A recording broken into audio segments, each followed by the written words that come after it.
자, 그러면 이제 당의 양세법 이제 들어가 볼게요. 이 양세법 내용은 그 지금까지 한 네다섯 번 나왔던 부분이기 때문에 상당히 중요한 부분이거든요. 그래서 그 중국의 세제와 관련돼 갖고 양세법, 일조폰법, 지정문제는 꼭 외워두셔야 되는데, 자, 그 양세법을 보기 전에 그 전에 있었던 걸 좀 정리해 보면, 당나라 초기 때는 균전제를 실시했죠. 그래서 이 균전제는 균등 지급이기 때문에 그에 대응한 조용조 또한 균등 진수예요. 예. 자, 그런데 이제 이것이 나중에 인구가 증가되고, 그 다음에 토지가 부족되고, 그 다음에 또 장원이 확대되는 과정에서 또 부경제가 이제 붕괴되면서 군전체제가 붕괴되기 시작하죠. 그래서 그 군전체제를 그래도 유지해 보려고 실시한 정책이 뭐냐면 건갈 정책이죠. 그래서 이제 이 건갈 정책은 아까 얘기했던 설명한 것처럼 그런 운영체제 안에서 나름대로 이제 유지하려고 했지만 그게 제대로 안 됐어. 그래갖고 결국에는 안사의 난을 계기로 해서 이제 뒤에 덕종 때 실시한 것이 양세법이죠. 그래서 양세법은 이제 덕종 때 양염의 건의를 받아갖고 이제 실시한 건데, 일단 이제 원인을 이제 보면요. 양세법 실시 원인 보면, 일단 아까 처음에 언급한 것 도가 발생되죠. 부병제라든지 장원제 확대 과정에서 그 당시 도가 많이 발생했고, 두 번째로는 이제 뭐냐면, 대토지 소유한 자들이 세금을 제대로 안 내. 예.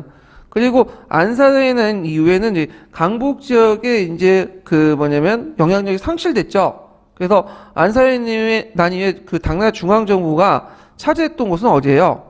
요 강남이죠. 그래서 강남 중심의 어떤 조세제도를 확보할 필요가 있었고요. 그 다음에 또 강남이 그 당시 사회경제가 되게 발전됐는데, 나중에 좀 더 얘기하겠지만 상업도 발달됐고, 2년 3공제 농경박도 도입했고 등등등. 그래서 강남 중심의 어떤 그 세제 개편 내용이 당의 양세법이다. 이렇게 좀 보시면 될 것 같아요. 그래서 배경이 이제 04년 기출문에 나왔으니까 그 배경 좀 알아두시고요. 자, 내용을 보면요. 단세가 원칙이다. 자, 요때 단세라는 것은 어떤 의미냐? 자, 그 양세법은 뭐와 뭐만 걷죠? 호세, 지세. 네. 호세, 지세 외에는 잡세를 금지시켰다는 거예요. 예전엔 되게 잡세가 많았거든요. 예. 그래서 오직 양세법 안에 있는 호세, 지세만 딱 걷어. 근데 이거는 원칙일 뿐이고, 시간이 지나면 어떻게 또 잡세가 부과돼요. 잡세가. 그래서 이 잡세를 또 하나의 세목을 부과하는 과정에서 일조폰법이 만들어지고, 또 하나 통합하는 과정에 또 지정음제가 만들어지고, 이런 과정들을 이제 하거든요. 자, 그 다음에 두 번 징수하죠. 언제 두 번 징수하죠? 가을과 그 뭐냐면 여름에 징수하죠. 하세와 추세. 그래서 이제 양세법의 그 기원에 대해서 두 가지 서 있는데, 두 번 징수했다고 해서 양세법 두 양자 써갖고 한 것도 있고, 그 다음에 이제 또 두 세목 호세와 지세를 걷는다 해갖고 양세법 이렇게 하는 것도 있어요. 정확한 거는 저희 정확히는 밝혀지지 않는데, 일단 그 다음 자산 대응 원칙이다. 호를 기준으로 하죠. 그러니까 이때부터 호등제가 이제 본격적으로 사용돼요. 예전에도 호등제 있었죠. 지세와 호세를 거둘 때 호등제 실시했다고 했죠. 근데 이 호등제는 조용조 체제의 부가적인, 그러니까 보충적인 세제였지 주된 세금은 아니었어요. 근데 이제 이 호등을 이제 적극적으로 반영이 돼서 호등제 입각해서 걷고, 양출 재배 원칙 이건 좀 이따 설명하고요. 그 다음에 전액 전납.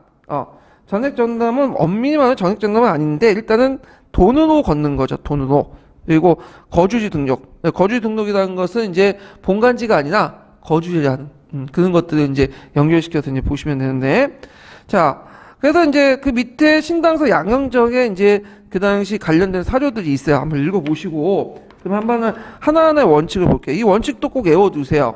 그 자체가 이제 기출문에 나왔던 것이 한 3번 정도 되거든요. 첫 번째는 양출 재입의 원칙이에요. 양출 재입의 원칙은 뭐냐면 미리 계산해 놓고 그 계산에 따라서 걷는 거야. 그래서 지방이든 주방이든 필요한 예산을 먼저 계산해 놓고 거기에 따라서 세금을 걷는 그 제도죠. 그래서 선 예산 후 징수주의. 상당히 합리적인 세금 제도죠. 예전에는 어떻게 했다는 거예요? 예산에 계획 없이 그냥 먼저 걷고 나서 예산 짜는 거죠. 예. 자, 그 다음 두 번째로는 경거주의라고 하는데, 예전에 기출에 나왔던 부분인데, 주와 개코를 구분하지 않고 거주지에 부족해서 올려 부과하는 거다. 그래갖고 이제 했는데, 그래서 주개코제가 이때 붕괴됐다 보시면 돼요. 당나라 때. 주개코제는 언제 실시했죠? 건갈정책 이후에 실시한 제도인데, 잠깐 사용했다가 없어지는데, 나중에 송나라 때 다시 부활돼요. 송나라 때 또 주호제, 개코제 있거든요. 근데 송나라 때 주개코제는 뭐 여러 가지 논란이 있지만, 이건 또 다른 거야. 이건 좀 나중에 설명하고요. 그 다음에 또 하나가 이제 이번에 이것도 이제 기초에 나왔던 것들인데, 자, 호산 대응 부가 원칙. 그래서 정부가 아니라 인두세, 그러니까 예전에 조용조였을 때는 주로 정남한테 걸었잖아요. 네, 근데 그게 아니라 자산에 따라서 정남과 중남의 구분 없이 빈부의 차이를 둔다. 그러니까 호등제에 입각해 걷는다. 호등제. 그래서 예전에 호등제라는 것은 보조 세금이었는데 이제 주요 기준으로 바뀌게 된 거죠. 그 다음에 이제 상인들 같은 경우에는 이제 여기는 안 나와있지만 뭐냐면 뭐 30분의 1을 걷는다든지 뭐 이런 것도 있고, 그 다음에 양세를 걷죠. 그래서 이제 하세와 추세를 나눠서 걷는데, 하세와 추세를 이제 걷을 때 하세는 6월달, 추세는 11월달에 걷어요. 그래서 이제 걷는 시기에 따라서 지세, 호세 이렇게 했는데, 지세는 토지의 생산량을 기준으로 해갖고 언제 걷을까요? 지세는 가을에 걷어요, 여름에 걷어요. 상식적으로 가을에 걷겠죠. 네, 그래갖고 이제 추세를 걷고, 호세 같은 경우에는 뭐냐면 자산, 집안의 이제 자산에 따라서 세금을 걷는 제도인데, 이거는 이제 언제 걷냐면 하세 6월달에 걷는 거죠. 그래갖고 이제 이런 두 가지 세금 제도가 있다라는 좀 기억을 해두시면 돼요. 자, 그래서 이제 세금을 거둘 때 어떻게 걷냐 하면, 여기 이제 물론 이제 또 보고서 설명하면 2년 3모작을 또 반영했다는 견해도 있어요. 하세 지세 거둘 때 뭐냐면 또 다른 견해인데, 이거는 밀 보리 같은 경우에는 주로 이제 밀 같은 경우에는 가을에 걷고, 속 같은 조는 밀 보리는 하세에 걷고, 그 다음에 속은 추세에 걷는다, 이런 내용이 있는데, 그런 견해도 있다는 걸 좀 알아두시고요. 그 다음에 이제 여기에서 이제 보면 다른 세금은 없애고 다 양세로 통일시켜 버리죠. 단세 원칙에 따라서. 그래갖고 신정세 있죠. 신정세도 없어요. 신정세도 원래는 초창기 때 당나라의 인두세 기준으로 걷는 건데, 그걸 없애고, 그렇지만 신정세는 다시 나중에 부활돼요. 송나라 때 또 걷게 되죠. 예. 자, 그 다음에 급납주의. 그 다음에 이제 세금을 거둘 때 뭘로 걷는다? 세금을 거둘 때 뭐냐면 돈으로 걷는다. 근데 이것도 완전한 급납주의는 아니에요. 왜냐면 이제 책 찾아보시면 알겠지만, 호세는 화폐로 걷어요. 재산세를 거둘 때는 화폐 건데, 지세는 토지 생산력을 파악해서 걷는데, 요거는 미국으로 걷어요. 미국. 네, 그래서 완전한 급납파는 아니지만 나름대로 의미가 있다, 이렇게 보시면 되고, 그 다음에 빈부의 차이를 인정했죠. 정부가 예전에 정부의 율령체제에서 빈부의 차이 인정 안 했어요. 예, 토지에서 근데 이제 이때부터 인정을 했다. 그래서 조용조 체제는 군등진세지만 양세법 체제는 뭐죠? 차등징세야. 차등징세. 이 차이가 있죠. 그래서 이제 있고, 그 다음에 동고세대에게 이제 부과를 했다. 그래갖고 이제 동고세대라는 것은 뭐냐면, 이제 아들이 이제 결혼할 경우에는 분리시키는 거야. 그래갖고 이제 아들이 부과시키고 같이 살 경우에는 원래는 호당 계산을 해갖고 아들도 같이 이제 1호당 계산을 했는데, 그게 아니라 같이 살더라도 뭐냐면 아들은 따로 독립된 가구가 있기 때문에 두 개 가구도 이렇게 분리해가지고 행정상 부과를 했다, 이렇게 이제 보시면 되겠죠.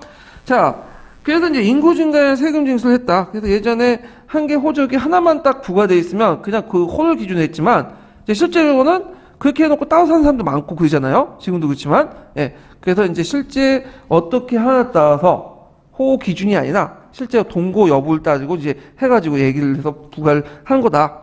자, 결과는 당나라의 어떤 재정이 풍부했죠.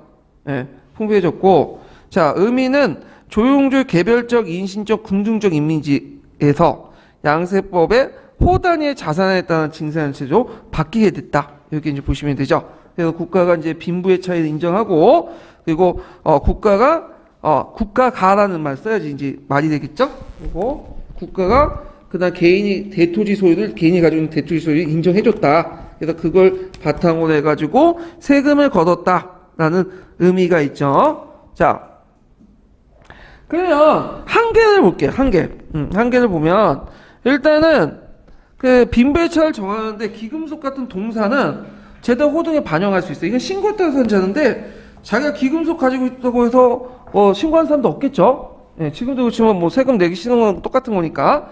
자, 두 번째로는 고리대금에 의해서 얻은 이자들 있죠. 이런 것에는 세금 부과가 어렵고, 그 다음에 이제 돈으로 세금 내야 하기 때문에 물품을 돈으로 바꾸거나 비나도 대납할 경우에 환산할 때 관리의 부정부패가 많았다. 이런 것들 이제 쓰시면 될 것 같죠. 그 다음에 이제 그 외에도 또 하나가 뭐냐, 진봉의 편을 적어놓으세요. 거기 이게 예전에 기출문제 관련돼 갖고 나오는데 관리의 부정부패 중에 진봉이라는 게 있어. 진봉. 진봉인데 이 진봉은 나중에 설명가 있지만 뭐냐면 그 당시 관리들이 그 뭐냐면 이제 그 진봉이라는 것을 이제 진봉은 원래 그 뭐냐면 지방에서 쓰고 남은 것 중에 일부를 황제에게 갖다 바치는 거거든요. 근데 나중에 들어가면 절도사들이 잘 보이려고 진봉을 너무 갖다 바쳐. 그래서 써야 할 곳은 안 쓰고 그냥 무조건 황제나 저기 한간제에 갖다 바치는 거야. 그 나중에 그게 뭐냐면 반란의 배경이 되거든요. 그래서 이제 양세법 체제에서 이런 진봉의 문제점 이런 것도 같이 써주시면 될 것 같아요. 예. 자, 그러면 관련된 이제 그 형사평가 문제 풀어볼게요. 자, 273페이지 펴보세요. 273페이지. 그 몇 번 문제 보냐면 49번 문제. 자, 49번 문제 보면 다음 양세법 원칙이다. 자, 기획과 디귿의 내용을 각각 써보고 그 다음에 니은의 이진의 기준을 말해보시오. 자, 단세가 원칙, 단세 원칙을 쭉 지금 단세는 뭐와 뭐만 걷는다는 거죠? 뭐와 뭐만 걷어요? 그 여름과 겨울만 걷는 게 아닌데 이게 단세가 좀 있는데 이게 기획의 원칙이고 잠깐만 이게 기획의 제가 잘못 봤네. 이해 징수 원칙이 이제 여름과 가을 추세와 그 다음에 뭘 걷는다? 하세를 걷는다. 예. 그래서 걷는 이유가 두 가지라고 했죠. 하나는 가을에 걷는 거는 지세.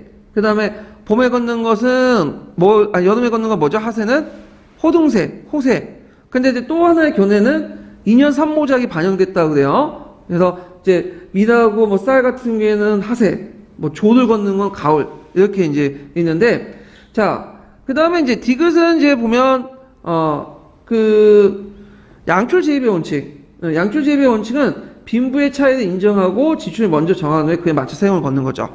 예. 그래서 이제 있는데, 요거는 빈부의 차이를 인정한 것보다는 요건 빼버리고 지출을 먼저 정한 다음에 그것을 맞춰 세금 걷는 게 맞는 거예요. 예. 요게 양출 제입의 원칙이고요. 자, 이전의 기존 원칙. 호를 대상으로 액수를 자산에 대응한 원칙이다. 이전에는 주우와 객후를 구분해서 차등 진수한다. 뭐 이건 아까쯤에 얘기했던 거고요. 자, 그래서 이제 이렇게 이제 한번 받고 다음 테마로 넘어갈게요. 다음 테마. 당나라 방어 체제 좀 볼게요. 요번에 시험 문제 나왔던 게 이거거든요. 근데 보통 시험 문제 나오면 이제 초창기 내용하고 그 다음에 부병자 붕괴되고 나서 절도와 관련된 부분이 이제 나왔는데 요거는 부병제에서 모병제로 넘어간 가도기 시기의 문제가 나왔어. 예. 그래서 이제 좀 약간 풀기에서 힘들었던 부분인데 잠깐만요. 제가 이걸 보면서 얘기할게요. 그래서 그 문제를 풀면서 좀 여러분도 참 충격을 받았을 거예요. 이런 문제를 냈을까 이렇게 했는데 일단은 제가 이제 좀 조사를 해봤어요. 이거는 이제 동계보다는 그 중국사 서설이라는 책이 있어요. 거기에 되게 자세히 나와 있거든요. 그래서 이제 이렇게 그 해봤는데 잠깐만요. 일단은 내려놓고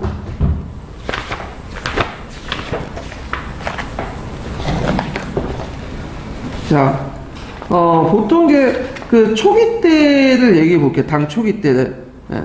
당 초기 때 거기에 보면 이제 그 변경 지역 같은 경우에는 부병들이 교환해가지고 그 뭐냐면 그 근무를 했거든요. 그래서 그 방인이라고 하죠, 이들을. 그래갖고 이제 진수라는 걸 해가지고 거기에 도표에 보면 그 진수가 있어요.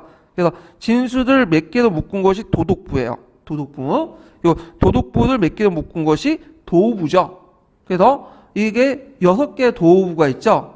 그러니까 우리나라하고 이제 관련된 변경 도호부는 안동 도호부. 그래서 동쪽을 안정시키다 해서 도읍을 넣었는데, 그리고 이제 그 절충부가 있죠. 보이시죠? 이 절충부에서 되게 이제 부병들을 모집을 해. 농안기나 이런데.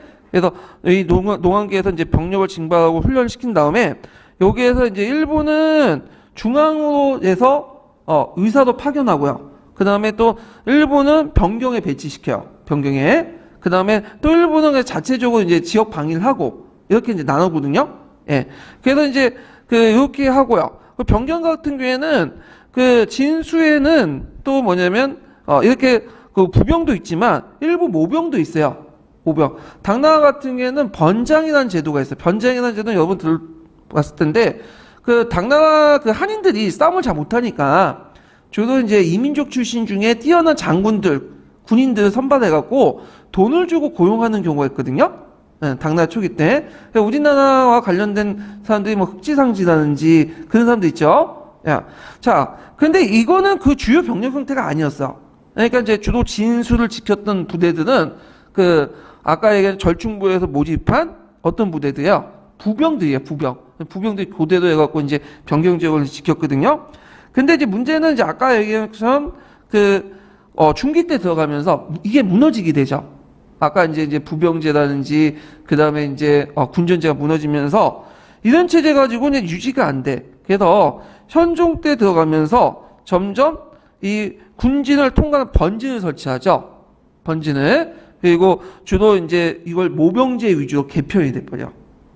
근데 이제 이 병경을 위주로 개편한 그 체제가 병경 체제뿐만 아니라 중앙군을 개편한 체제도 바뀌게 돼요. 그러면 이제 좀 얘기를 해보면, 자, 거기에 보면 크게 이제 보통 당나라 이제 군대를 아까 얘기한 중앙군, 위사를 얘기하죠. 지방군, 병경방위, 이렇게 세 부분으로 나눠볼 수 있는데, 중앙군이나 지방군이나 병경방위는 초창기 때 누구에 의해서 운영이 됐죠? 부병 중심의 운영 체제였죠. 그런데 이제 바뀌면서 중앙군 같은 경우에는 이제 뭘로 바뀌냐? 그때 이제 이번에 시험 문제 나왔던 것이 당나라 때 장렬의 건의를 받아서 현종 때 어떻게 바뀌냐면 핵기병을 모집하게 돼요. 핵기병. 그래서 이제 1회 1개월씩 경사의 복무를 유지한 12만 명의 핵기병을 모집하는데 이 핵기병들은 주로 비노, 가난한 호를 중심으로 해가지고 건장한 농민만 선발하도록 했고 대신에 일체의 부역을 면제받는 거야. 그러니까 예전에는 부병들이 조용조만 면제받고 다른 세금 다 냈거든요. 근데 세금을 다 면제받아. 그러면 여기에서 핵기병은 기본적으로는 부병이에요. 이들도. 그렇지만 어떤 모병제적 성격이 약간 띄고 있죠. 대신 뭐냐면 군대에 가는 대신에 이제 모든 세금을 면제받는. 그래서 핵기제는 이제 학계에서는 어떻게 보고 있냐 하면 부병에서 모병으로 넘어온 가독이다. 근데 아직까지는 부병제 형태를 띠게 돼요. 그래서 이제 이렇게 이제 보시면 되고, 그렇지만 이제 나중에 들어가면 핵기제가 이제 제대로 운영이 안 되니까 이제 뭐요? 이제 위사도 중앙군도 다 뭘로 바뀐 거죠? 모병으로 바뀌죠. 모병으로. 그래서 이제 당나라 후기 때 가면 이제 대표적인 군대, 중앙군의 군대가 뭐예요? 신체군 아시죠? 이 신체군이 완전히 모병화된 직업군인들이죠. 자, 그 다음에 중앙군도 함께 이제 개편됐으니까 그 가도기 형태 지방군도 있어야 되겠죠. 지방군. 자, 지방군도 초창기 때는 부병이 있는데 이제 이게 부병이 안 되니까 이제 뭘로 바뀌냐면 지방세로 운영한 지방경비로 운영된 단련병으로 바뀌어요. 단련병. 그래서 단련병이라는 것은 뭐냐? 자, 토착 지역의 분홍들의 건장한 자제들을 선발해서 농한기 때 군사훈련을 습득한 사람들을 단련병이라고 하거든요. 그래서 이제 자사가 통솔하거나 중앙에 단련사가 파견해 지휘를 하게 되는데 이 단련병들이 이제 중심으로 바뀌게 되고 그 다음에 이제 뭐냐면 이 단련병들 중에 이제 이렇게 이제 해갖고 단련병 중심으로 바뀌게 된다. 이렇게 기억을 해두시고요. 그 다음에 이제 군진 종전에 이제 병방 지역에서는 앞에 이제 모병제가 실시됐다고 했죠. 예전에 모병제지만 이제 군진 체제는 모병제하고 절도사가 설치되고 그 절도사들 중에 이제 밑에 있는 부하들도 모병제를 실시하는데 이들은 뭐라고 하냐면 건화병이라고 해요. 건화병. 그래서 건화병 중에 장기적으로 근무하는 사람을 장정건화라고 하거든요. 네, 그래서 이 건화들을 그 당시 절도사들이 통제하도록 이렇게 하게 돼요. 그러면 더 다시 정리해서 얘기하면, 자, 먼저 지방군이나 중앙군이나 변경방위는 초창기 때는 주로 누가 담당했다? 누가 부병들이 담당했죠. 그래서 절충부에서 이제 선발된 부병들이 거기에 이제 파견돼서 중앙군이 되거나 지방군이 되거나 변경방위를 했고요. 그런데 이제 이것이 당나라 중기 때 가도기의 변화를 받게 되는데, 중앙군 같은 경우에는 이 가도기 부대가 무슨 부대라고 했어요? 핵기제라고 했죠? 그래서 부병 중에 비노를 대상으로 1년 동안 모든 세금을 면제시켜주는 그런 걸로 바뀌고, 그 다음 지방군은 뭘로 바뀌죠? 지방 경비로 운영된 단령병으로 바뀌죠. 이렇게 이제 있고, 그 다음에 또 국경경비는 뭘로 바뀌어요? 건화병으로 바뀌죠. 건화병. 그래서 이걸 장정건화에서 장기병으로 건화병으로 바뀌고, 그리고 이것을 이제 장정건화를 누가 통솔하게 하냐면 절도사들이 통솔하게 돼요. 그래서 절도사 예하부대도 편성이 되죠. 이제 이렇게 이제 바뀌게 됐다. 그래서 올해 시험 문제 나온 것은 뭐냐면 중앙군과 관련된 거예요. 모병제에서 뭘로 넘어가는 거. 모병제에서 부병제 부병제에서 모병제 넘어갈 때 가도기 부인 핵기제로 바뀌었다. 이렇게 보시면 돼요. 그래서 답안을 이걸 모병제로 쓰신 분이 있는데 이거 틀려요. 거기 분명히 뭐라고 적혀있어요? 군대 명칭을 쓰라고 다녔잖아. 군대 명칭은 부병제가 아니죠. 모병제는 그 군대 운영 방식을 얘기하는 거고, 요건 기본적으로 핵기제는 모병제가 아니에요. 이건 뭐죠? 부병인데 다만 모든 세금을 면제시켜주는 거야. 그래서 이제 학계에서는 어떻게 해석할 수 있다? 모병제 넘어간 가도기 형태의 부대도 해석하는 거다. 근데 이런 문제를 제가 내는 거는 좀 문제가 있는 것 같아. 예. 제가 이걸 어디에서 찾았냐면 동양사 개론에 있는 내용도 아니고, 보니까 이제 제가 한번 어디에서 찾았냐면 이제 강자중국사에서는 그냥 이렇게 나와 있어요. 핵기제가 나오긴 나와요. 핵기제가. 그래서 핵기제 나오는데, 핵기제를 모병제로 보기도 하지만 대상 비율을 우선화했다 해서 절충적 성격을 보는 거 있다. 이렇게 나왔고요. 그 다음에 이제 이걸 이제 중국사 서설이라는 책에서 이렇게 나와요. 그래서 당시에 부병제의 해이로 의병이, 그러니까 중앙군이 무력화되고, 그 다음에 도망자가 너무 많이 번상하여 위사의 충원이 감당하게 할 수 없게 되자, 당시 재상겸 병부상서였던 장렬이 모병의 위사를 임무를 바꾸도록 건의했다. 그래야 개원 11년 12만 명의 군대를 이끌고 핵기라고 부르는 것을 배치시켜서 했는데, 이 핵기병은 모든 건장한 농민들을 뽑아서 훈련을 습득한 다음에 일체의 부역을 면제했다. 그래서 오로지 수도경비만 담당했다 해서 중국사 서설에 요번에 기출사조 있죠? 그게 그대로 나온 거예요. 그래서 이건 핵기제예요. 답이 별로 없어요. 모병제라는 거는 학계에서 의견도 많고, 이게 기본적으로 부병에다가 모병적 성격이 약간 있는 거기 때문에 답이 될 수가 없는데, 이런 문제는 솔직히 말해서 이건 틀리다고 문제는 거예요. 이거 어떻게 맞춰? 그러니까 1점짜리 2점짜리 문제인데 틀리다고 낸 거야. 그냥 그거 맞추겠다고 그냥 달려드는 사람들 보면 좀 이상한 사람들인데, 물론 맞춘 사람들 한두 명 있겠죠? 예. 맞춘 사람이 있더라고. 거기 인명 게시판 보니까. 근데 그거는 예전에 대학원 때 학부 시절 때 그거를 강조한 교수들이 있었고, 그 교수님이 작업하다가 우연케 핵기제라는 이름이 들어온 거야. 근데 그 외에는 거의 다 틀렸지. 이거 어떻게 맞춰, 이거. 이거 맞춘다고 해서 이 사람이 뭐 합격한 보장도 없고, 예. 그러니까 이런 문제는 어떻게 될까요? 그냥 포기하세요, 그냥. 이런 거 맞추겠다고 죽자고 들면 거의 매번 떨어지거든요. 자, 근데 일단은 시험 문제 나왔던 것은 뭐예요, 이제는? 주변까지 다 파악을 해야 되겠죠. 또 나올 수 있으니까, 이거는. 뭐, 이렇게 해서 이제 설명을 했고, 그 다음에 이제 뒤로 넘어가서, 당나라 절도사 정책들이 있어요. 절도사 정책이 있는데, 요것도 좀 어려운 부분이긴 하는데, 나올 가능성이 있어요. 왜냐면 강자중국사 부분에 되게 자세히 설명되어 있거든요. 자, 일단은, 절도사부터 이제 보자. 절도사를 이제, 번진이다, 절도사, 이렇게 하는데, 번진 체제 제 우두머리가 절도사예요. 예, 이제 일단 개념적으로 이렇게 보고, 일단은, 거기 점점이 안 돼 있네. 학대 배경 점점 찍어야 되는데, 예. 자, 안산에 나는 절도사들이 일으켰죠. 안록산 같은 절도사들이 있겠지만, 나중에 진압하고 나서 당나라가 절도사 세력들 완전히 토벌한 게 아니야. 그래서 절당이 타협하면서 또 안력사를 안을 진압할 때 이 절도사세가 또 손을 잡고 그랬거든요. 결국에는 이 반란의 잔존색이 남았어요. 하북 삼진이라는. 그리고 이제 또 안사의 난의 평전에 참가한 일반 장수도 절도사 승진하게 되죠. 그러면서 절도사들이 이제 계속 나오게 됐다. 그래서 이제 그 절도사들이 통치하는 영역을 보통 번진이라고 해요. 번진. 그래서 번진 체제 구조를 좀 보면요. 일단 절도사의 제고 번진의 체제를 높은 사람은 누구예요? 절도사죠. 근데 이 절도사들은 대개 2개에서 10개 정도의 주를 통과를 해요.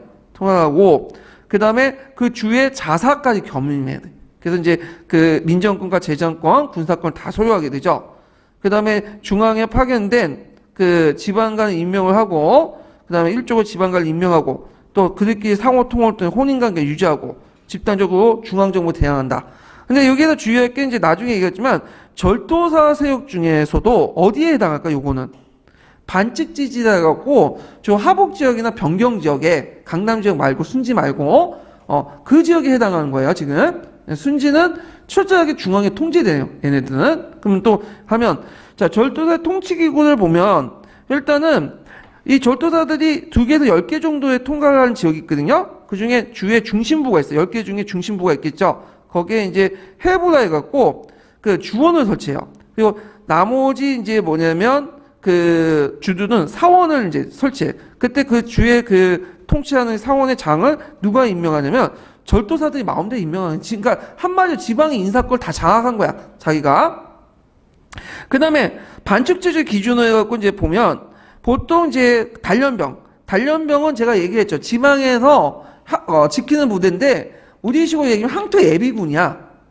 이들은 이제 농한기 때 소집 훈련하고, 이제 또 들어가면인데, 이 사람들은 그냥 지방에 그냥 항토 예비군이 때문에 절도사하고 관련이 없는 병들이에요. 그래서 그냥 자체 방어? 그 정도만 하는 거고, 실제로 이제 뭐냐면 절도사 관련돼 있는 병들은 강건이죠. 그래갖고 이제 요 강건들은 번진세력 중추세력들인데, 크게 이제 아해군과 아준군 하나. 아준군은 절도사들이 있는 해부를 지키는 부대예요.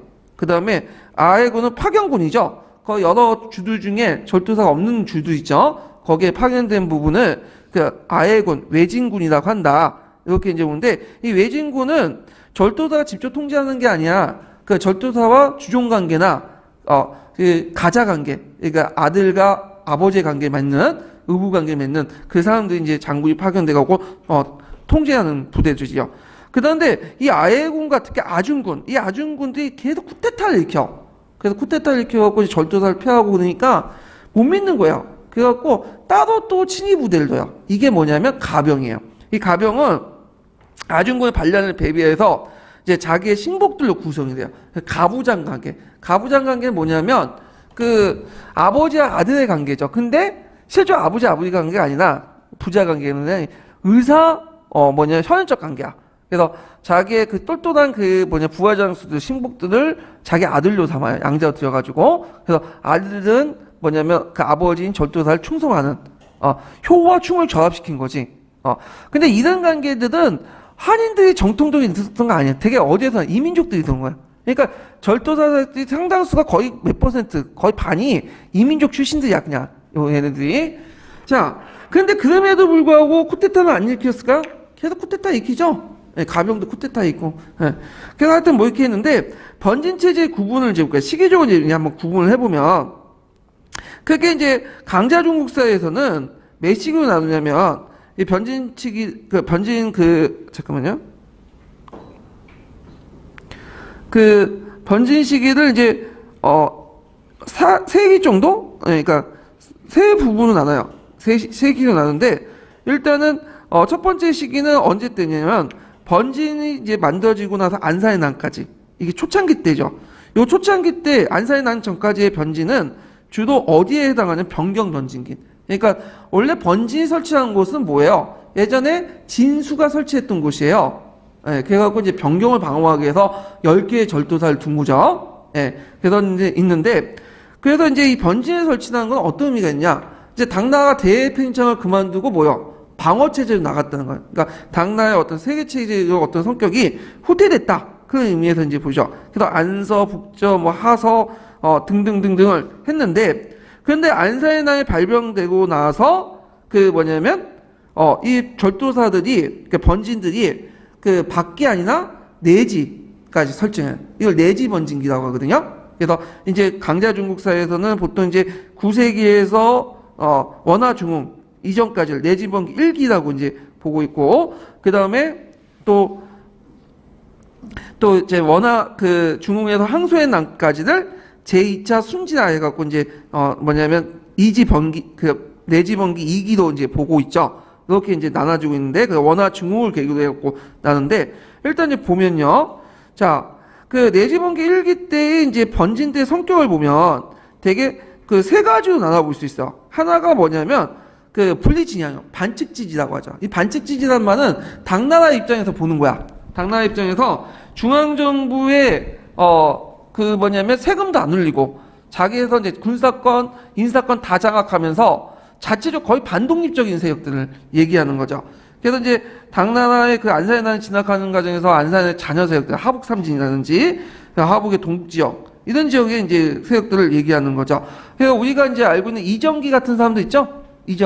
이정기도 그 상동성 이때 이제 장악했던 그 절도 세력이냐. 자, 이정기도 어디에 속해요? 반칙지지에 속해요. 그래서 이들은 일단은 그 당나라 정부는 인정해. 왜냐면 돈은 받아 먹어야 되니까. 그렇지만 실제로 재정, 군사, 민정 모든 권한들 자기가 다 알아서 하는 거야. 그래서 거의 반독립 왕국이었다. 이렇게 좀 보시면 되고. 그래서 이제 그 뒤에 넘어가서 그래서 이제 재정 구조를 보면요. 일단은 얘네들 보면 이제 그 유주가 있어. 주의 비용. 그러니까 유사는 이제 각 주의 비용이 있고, 유사는 절도사 해부에 올리는 비용이 있고, 상공은 중앙에 올리는 비용이 있어요. 근데 이제 실제로는 상공하지 않죠. 다 어디에요? 자기들이 가져. 유사에서 다 가도 절도사 마음대로 하는 거야. 그러니까 중앙 재정의 압박을 이제 받을 수밖에 없죠. 그래서 하북 지역은 그 안산의 난 이후 하북 지역에서는 세금이 안 들어와. 그럼 어디에서 들어올까요? 강남 지역에서 들어오죠. 그래서 강남 지역의 그 절도사들은 손지라고 해요. 당나라에서 그 중앙지역을 통제할 수 있는 그 절도사들이야. 그래서 이들은 강남의 이제 사천의 절도사들인데 대개 이들은 이제 어떤 사람들이 임명되냐면 문벌 귀족들 자제들이 주로 임명해요. 한가운데 통제를 받고. 그래서 이제 이렇게 있는데 자, 그 다음에 또 하나의 유형인데 권력지형. 아예 그냥 당나라를 부정하는 거야. 당나라를 부정하고 그 자신의 이제 독립하려는 경향이 있었는데 권력지형은 그 뭐냐면 그 드문 경우고 대부분 이제 뭐 어떤 사람들이 많으냐면 반칙지지들 많다고 보시면 돼요. 당나라 정부는 인정하는 가운데서 거의 반독립 쪽으로 놀았던 사람들을 이제 본다. 그러면 당나라 정부를 왜 인정했냐? 아까 전에 재정권이 재정을 계속 받아먹으려는 중앙에서 돈을 받고 지원을 받으면 일단 당나라를 인정해야 돼. 그 다음에 그 당시에는 그 기층사회 조직을 보면 당왕조에 충성하는 배경이었거든. 그러다 보니까 당나라를 무시할 수는 없어요. 그렇다고 해서. 예. 그러니까 이제 이 당시 반칙지지의 이 절도사들은 독자적인 왕국까지는 못 만들고 당나라의 율령체제에 기생해서 그 율령체제나 세금제도 양세법을 기생해서 살았던 기생적인 존재였다. 이렇게 이제 볼 수가 있죠. 자, 그 다음에 이제 원화중과 이제 항소의 난까지는 이제 근데 예전에 한번 그 순지화 작업을 했어요. 이 순지화 작업은 이제 뭐냐면 그 1차 순지화 작업이 있었거든요. 덕종 때. 그 1차 그 내진 번역이. 근데 덕종 때 순지화 작업은 성공하지 못했어. 왜 성공하지 못했냐면 일단은 그 중앙군도 제대로 정비하지 못했고 그 다음에 이제 제일 문제점이 뭐냐면 돈이 없었고 그리고 전략을 잘못 사용했지. 왜냐면 한 놈만 패야 되는데 여러 놈을 패다가 어떻게 오히려 당한 거죠. 그래서 이제 안 됐고 나중에 이제 원화중흥 때 이제 성공을 하게 돼요. 이 순지화 잔업이. 그래서 그 원화중흥 때 이제 나름대로 성공할 수 있었던 이유가 뭐냐? 여러 가지가 있었죠. 그래서 예전에 한번 기출문제 나왔던 것이 이 원화중흥 관련된 내용인데 잠깐만요. 자, 그 원화중흥 때는 이제 원화라는 건 헌종 때 연어예요. 헌종 때 이제 그 여러 가지 개편 작업을 하는데 헌종 때는 좀 이제 그 일단은 군대 중앙군을 개편을 했고 그 다음에 또 재정개혁도 했고 그 다음에 또 전략 전술도 잘 세웠죠. 각계격파를 했어. 그러니까 한 놈만 팬 거죠. 그래서 한 놈 붙잡고 패고 나서 그 다음 놈 패고 그 다음 놈 패고 그런 식으로 해갖고 이제 성공을 했죠. 그러면 이 순지의 배경에 성공했던 이유가 뭐냐? 예전에 시험 문제 나왔는데 일단 군대 개혁을 했죠. 자, 징봉과 다세를 바탕으로 해서 신체권을 장세해요. 신체권. 이 신체권이라는 것은 중앙군이에요, 중앙군. 예전에 이제 그 중앙군은 아까 지금 연구한 핵기제겠죠? 근데 핵기제들은 그 기본적으로 부병이고 이들은 단기로 굴리기 때문에 솔직히 전문화된 군대는 아니야. 근데 이 신체군은 그 정문화된 중앙군이죠. 직업군인으로 구성돼. 그럼 직업군은 그렇지만 지금도 좀 돈이 필요하잖아. 그럼 그 기반은 어디서 하냐면 강남에서 거둔 다세. 다세는 뭐예요? 차죠. 차의 전매품에서 이제 거들고 징봉은 아까 설명한 좀 원래 중앙의 세금인데 그걸 이제 뭐냐면 남는 세금, 잉여 세금도 중앙 올리는 제도가 있거든요. 징봉이야. 이걸 바탕으로 해갖고 진봉 있죠? 자, 진봉인데 이걸 바탕으로 신체권을 이제 창설했고, 그 다음에 지방의 그 부대를 감독하여서 강군을 파견하고요. 그리고 절도사들이 그 변진 병력의 통솔권을 일부 박탈했어. 그래서 앞에 얘기한 것처럼 절도사의 그 변진의 그 통솔권 중에 이제, 병력 중에 강건병 중에, 아해군과 아중군이 있죠? 그 중에 아해군, 애진군을 병력 그 통솔권을 박탈내버렸어요. 예. 그리고 신체군과 강군을 이제 파견해갖고 이제 중간군과 지방군을 통제하려고 했죠. 신체군은 주로 수장을 누구 임명했을까요? 한간들 임명했어. 한간들 또 지방군을 감시하도록. 왜 한간들 임명했을까요? 예, 그거는 장군들을 못 믿는 거죠. 장군이 잘못하면 쿠데타 일으킬 수 있는 거 아니야. 그래서 한간들인데 오히려 이게 더 문제가 생겼죠. 왜? 나중에 한간들이 군사권을 갖고 있다 보니까 마음에 안 들면 뭐예요? 그냥 황제까지도 이제 패하게. 그래서 황제 패하고 나서 이제 황제를 자기가 세웠다 해서 문생천자 그러잖아요. 예. 자, 그 다음에 재정 개혁을 해서 보면 지군, 그러니까 10개, 예를 들어 갖고 이제 뭐 어떤 그 절도사 10개의 그 주를 통솔했다면 그 10개의 주 중에 자신의 직접 중앙에 있는 통치부를, 뭐라고 했어요? 해부라고 했죠. 거기. 그리고 나머지 이제 지군도 있는데, 지군의 경우는 원래 이제 해부에 올리게 되는데, 이 해부에 올리지 못하고 하고, 지부의 권한은 어디도 다 중앙에 올리게 돼요. 그리고 해부가 상공 명제 조치, 그러니까 상공 안 올렸는데, 이걸 철회하고, 상공을 올리도록 해. 그러면서 이제 중앙군, 절도사 중앙군의 권력을 약화시켜버린 거죠. 자, 이런 걸 통해서 어느 쪽 군사력을 이제 파악한 다음에 하나하나 순지화 시켜버린 거죠. 자, 그러면 순지화의 어떤 정치 사회적 그 결과의 폐해를 이제 보면요. 일단 이것도 예전 시험 문제 나왔죠. 일단 보면, 한간들이 이제 징봉 확대를 요구해요. 그때 이제 순지할 때 그때 이제 주로 문벌 귀족의 자제들이나 이런 사람들이 이제 하는데 절도사 파견해. 그 문벌 귀족의 자제들은 이제 절도사를 임시로 거쳐가는 거야. 그러니까 이제 다음에 중앙 관직에 들어가면 한간들 눈치를 봐야 될 거 아니에요. 연줄도 찾아야 되고. 그러니까 이 사람들이 어떻게 이제 돈을 마련하냐면 징봉을 마련하는데 징봉을 징봉이 아니라 징봉이네요. 징봉을 원래는 남는 것을 그냥 자연스럽게 올려야 되는데 필요한 경비도까지 착취해갖고 올려요. 특히 이제 제일 중요한 게 군인들에게 돈을 안 줘버린 거야. 그리고 가점주금하고 징봉을 마련하게 해서. 그러니까 이제 나중에 당나라 말기에 들어가면 농민 군사 반란이 나요. 군란들이. 그래서 대표인 농민 반란 같은 경우에 구부의 난이 있어요. 그 다음에 번진병사도가 그 농민들과 연결한 방우의 난. 그래서 구부의 난과 방우의 난은 뒤에 있는 항소의 반란의 선구적인 역할을 해요. 선구적인 역할. 그 다음에 또 하나는 강군과 신체권이 누구한테 장악했죠? 한간들이 다 장악해버렸죠. 그 다음에 인사권이 누구한테 갖고 있어요? 한간들이 갖고 있죠. 그 다음에 한간들이 마음에 안 들면 황제까지 폐위해. 그러니까 아까처럼 이 당시 나왔던 말 중에 하나가 뭐죠? 문생천자라는 말이 요 당시에 나온 거야. 예.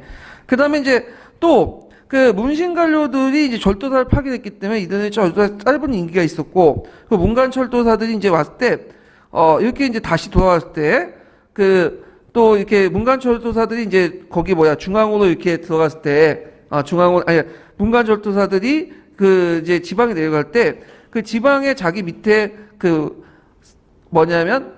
뭐가 필요하죠? 자기의 손과 발이 필요하죠. 그 당시에 이제 지방 지식인과 사적인 관계를 맺게 돼요. 그래서 이 사람이 다시 중앙을 회귀할 때 이들을 같이 데리고 오는 거죠. 그래서 분당이 되는 거야, 자기끼리. 그래서 이제 어떻게 문제되냐, 이게 당파로 연결되죠. 당파로. 예. 그래갖고 이제 그 당시 그 대표적인 당나 말기 때 당파가 우위의 당파 있죠. 그래서 우위의 당파 이렇게 연결시켜서 이제 보시면 돼요. 그래서 문관절도사 임명으로 임시직이란 중앙지고 임시직이라 중앙적으로 다시 돌아갈 때 지방에 맺은 사적 관계로 인해 분당이 맺어져 당파로 연결된다. 그래갖고 이제 이당과 우당. 되게 이당은 예전에 문벌 귀족들이고 우당들은 예전에 데리고 왔던 이 사람들이 또 각오제를 봐갖고 또 간직 진출로 또 들어오게 되거든요. 그래서 이우당파, 신은 무인세력, 그러니까 신진세력들 이렇게 이제 보시면 되겠죠. 자, 그래도 한간의 전행이 심해서 이제 문생천자여갖고 이제 왕이 계속 문제 관여를 하고, 예, 중앙의 군사권을 장악해서 그 다음에 군사권도 장악을 하죠. 그래서 신체권, 추밀사 임명, 군군 통솔권, 강군제 다 장악해. 한간들이. 그래서 그 나중에 명나라 같은 경우에는 한간들의 폐해가 많아도 황제를 폐할 정도는 아니었거든요. 그러니까 왜 명나라 같은 경우는 황제권을 주원장이 잘 잡아놨지. 그리고 결정적으로 뭐가 없어? 힘이 없어. 그래서 보통 이제 한간들이 총애했던 그 황제가 죽거나 물러나면 어떻게 해요? 한간의 권한이 약해지고 탄핵받고 죽잖아요. 근데 당나라는 그렇지 못했다. 이렇게 좀 기억을 해두시면 돼요. 자, 그러면 관련된 그 내용들 상상평가 문제를 풀어볼게요. 자, 272페이지 48번 문제 볼게요.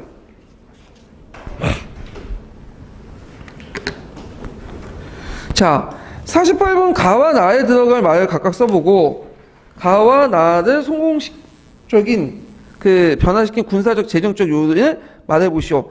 당조부터 독립적이거나 원신적인 변화를 보이는 변진은 뭐라고 했죠? 반칙지지. 그 다음에 그 반대로 강남에 있는 그 번지로서 강남의 지배를 권위 인정받는 순지죠. 순지. 그래서 이제 강해지역. 강해지역이라는 건 어떤 지역이냐면 양쯔강 지역과 요 해자라는 것은 해수지역이에요. 그 북쪽 지역. 그래서 요 중간, 그러니까 이제 양쯔강 하류 지역을 얘기해요. 거기에 중부다 해가지고 되게 잘 사는 지역. 지금도 잘 살잖아요. 뭐 상해, 소주, 항주 다 거기 몰려있죠. 그래서 이제 요 지역인데 그래서 이제 가와 나를 변하는 거. 반칙지지를 뭐냐면 순지반걸 순지하라고 하지 보통. 순지를 성공시켰던 이유가 뭐냐? 원하중 때 얘기인데. 그래서 군사적 요인하고 그 다음에 재정적 요인을 쓰시면 되겠죠. 자, 군사적 요인 같은 경우에는 이제 그 뭘 써야 되겠어요? 군사적 요인은 그 당시 군사적 요인은 그 당시 중앙의 군군의 신체권을 강화하고 절도의 병력통제권을 부분적으로 해소하고 강군을 파견하고 등등을 쓰시면 되고, 자, 재정적 요인은 일단은 그 당시 이제 무역의 원천은 이렇게 있는데 이게 재정적 요인을 이렇게 쓰시면 안 되는데 이렇게 잘못 썼네. 요거는 그 당시 그 재정적 요인이 아니라 당나라가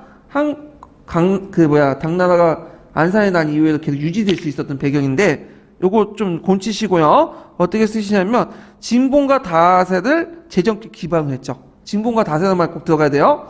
그 다음에 또 재정개혁에서 아까 얘기한 것처럼 지군의 경비를 해부에 올리지 않고 절도사에 올리지 않고 중앙에 직접 올리게 하고 그 다음에 해부의 상공영제 조치를 철회하는 그런 내용들 쓰셔야 돼요. 예. 자, 그래서 이런 내용도 있고 그 다음에 뒤에 넘어가서 이제 273페이지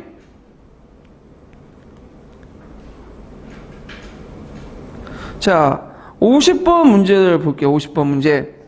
자, 50번 문제는 보면, 자, 요때 이뤄던 당나라 만기 때 우당과 이당에 관련된 문제, 우이당제.